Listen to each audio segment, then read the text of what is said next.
今日離開濟州市啦，咁咧我就逆針而行去環島遊嘅，咁就由西北面咁樣去啦。咁第一個景點我去龍頭啦。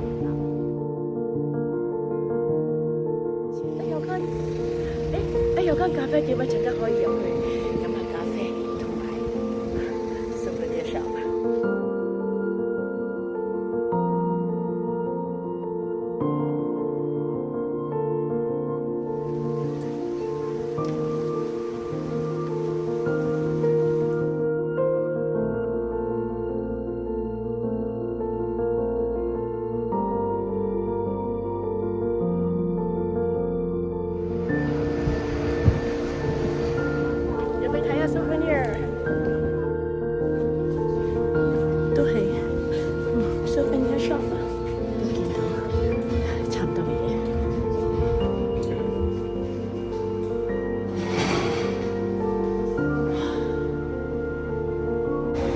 跟住我就會去彩虹路同埋燈塔。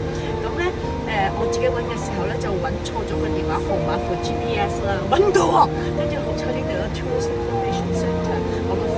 跟住我即刻入去問佢啦，搞掂咗，而家開車。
終於嚟到呢個崖月邑呢個地區啦。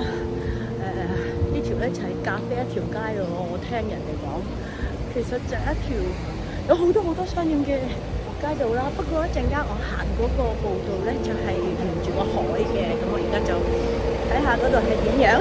間 gift shop 隔離咧就有個免費停車場嘅，不過佢梗係泊滿晒啦。咁所以我就要去揾前啲嗰啲停車場，就行翻過嚟。啊！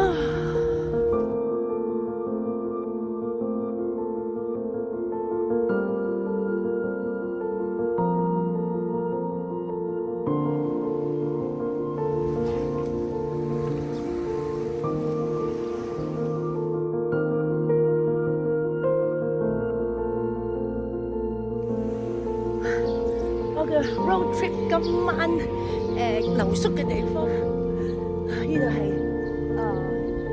西北部。嗰個職員話門口行去對面呢一度咧，呢個係咖啡嚟㗎嘛，可以睇日落嘅喎。好，又睇下先，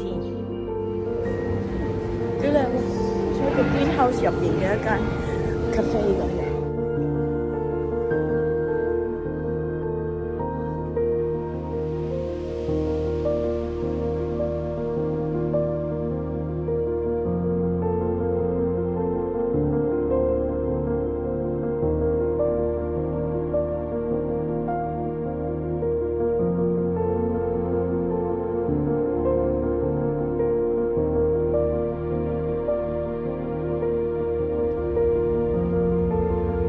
今日就遊歷完濟州島西北海岸線嘅 road trip， 去咗好多海邊嘅地方啦，好熱啦，不過天氣真係好好啦。